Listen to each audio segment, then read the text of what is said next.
In the relentless pursuit of championship gold, every NBA franchise faces moments of truth, crossroads where sentiment clashes with strategy and the heart must yield to the cold calculus of the future.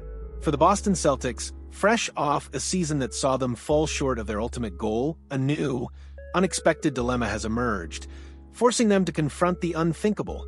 Could trading a beloved, integral piece of their championship-contending core actually be the smartest move for their long-term aspirations? This isn't about panic, it's about pragmatism.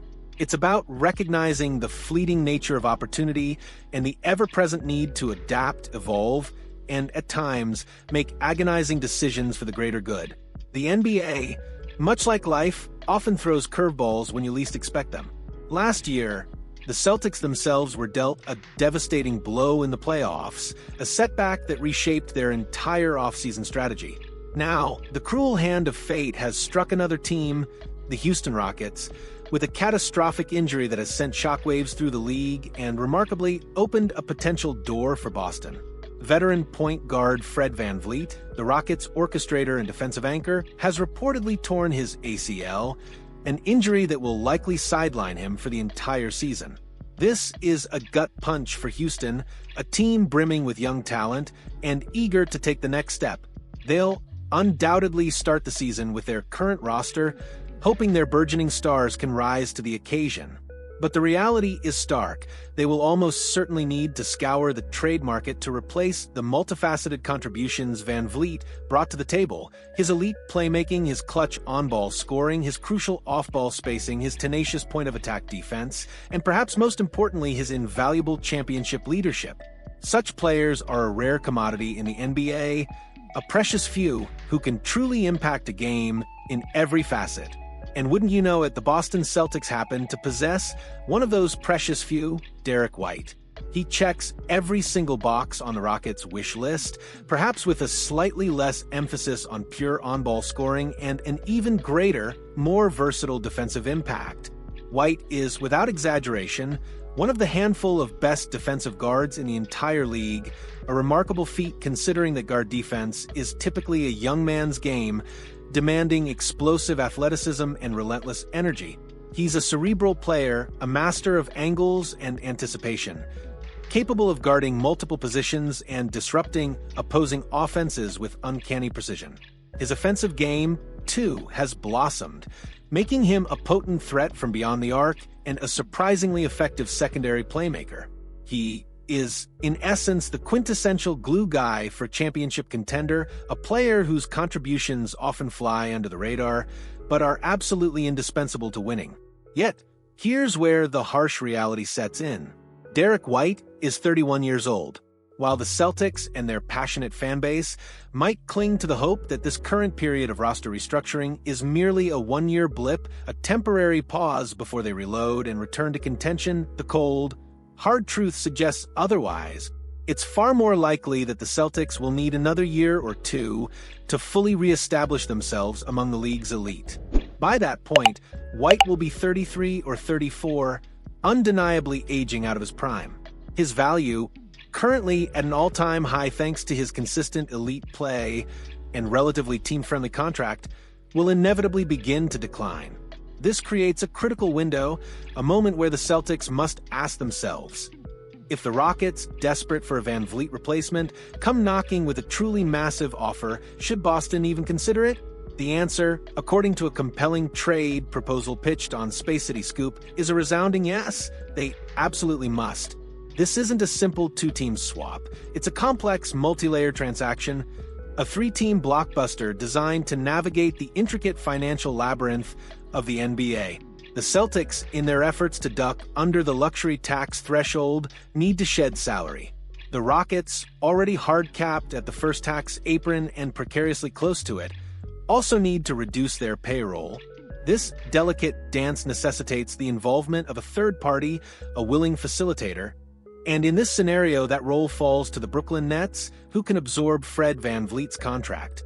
Let's dissect this intricate proposed deal. The Boston Celtics would receive Reed Sheppard Haywood Highsmith, a 2027 pick swap with Brooklyn, the better of Houston's and Brooklyn's first-round picks. A 2030 first-round pick from Houston, the Brooklyn Nets would receive Fred VanVleet. A 2028 first-round pick from Houston, the Houston Rockets would receive Derrick White, Kobe Buffkin for the Rockets. This trade is a clear and immediate win. They acquired Derrick White, a proven championship-caliber guard who can instantly step into VanVleet's shoes and provide the playmaking, defense, and shooting they desperately need to propel them back into the ranks of contention. Adding Kobe Buffkin, a promising young guard, further bolsters their backcourt depth. Crucially, this deal also shaves a few million off their payroll, providing much-needed breathing room under the first tax apron. The Brooklyn Nets, playing the role of salary absorber, take on a significant chunk of VanVleet's contract for this season. In exchange, they land a valuable 2028 first-round pick from Houston. And if VanVleet, against all odds, opts into his contract for next season, the Nets suddenly possess a valuable asset they can flip next summer, potentially recouping even more future draft capital. But what about the Celtics? This is where the deal truly leans into the concept of a gap year, a strategic pause in their immediate championship aspirations. The only win-now piece they would receive in return is Haywood Highsmith, a versatile two-way forward known for his defensive tenacity and energy. However, what Boston gains is a trifecta of invaluable assets, a foundational haul that can be meticulously cultivated to build the next great Celtics team.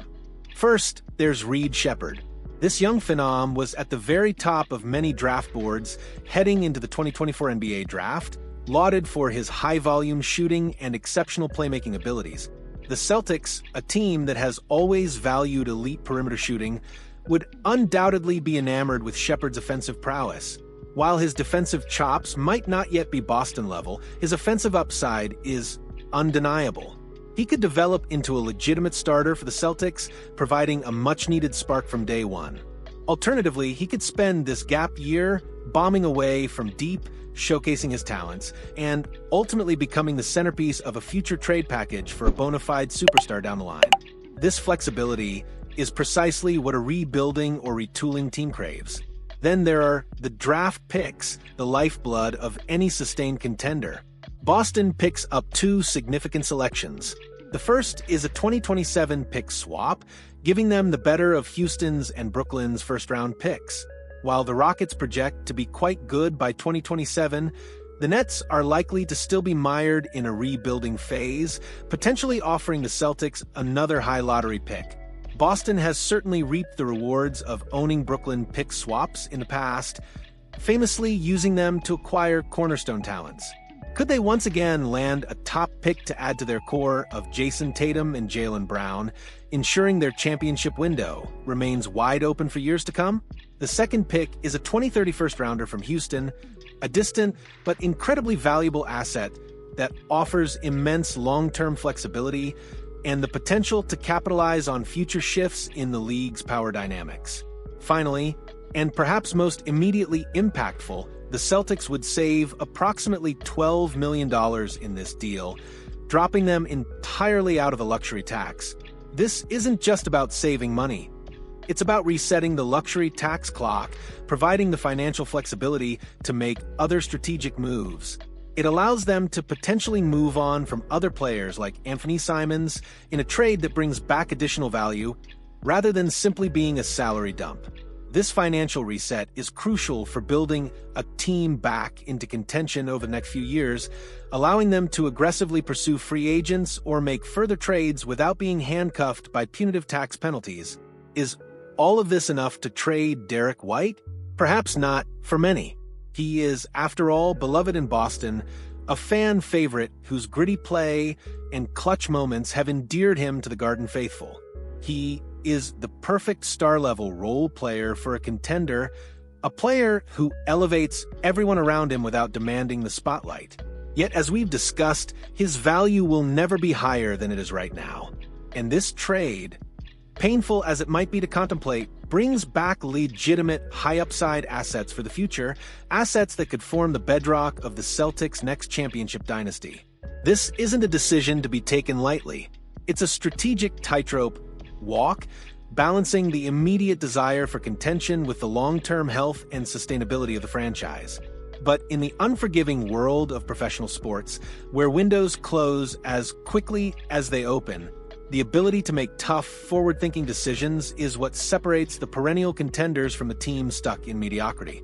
The devastating injury to Fred VanVleet has created an unforeseen opportunity, a chance for the Celtics to pivot, to reset, and to build for an even brighter future.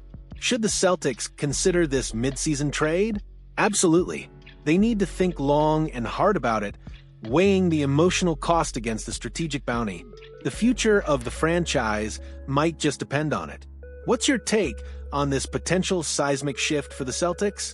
Is it a heartbreaking necessity or a bridge too far? We want to hear your passionate opinions. Sound off in the comments below. Tell us if you think the Celtics should pull the trigger on this blockbuster, and if you found this report insightful, please hit that like button and subscribe for more exclusive, in-depth analysis that gets to the heart of the game.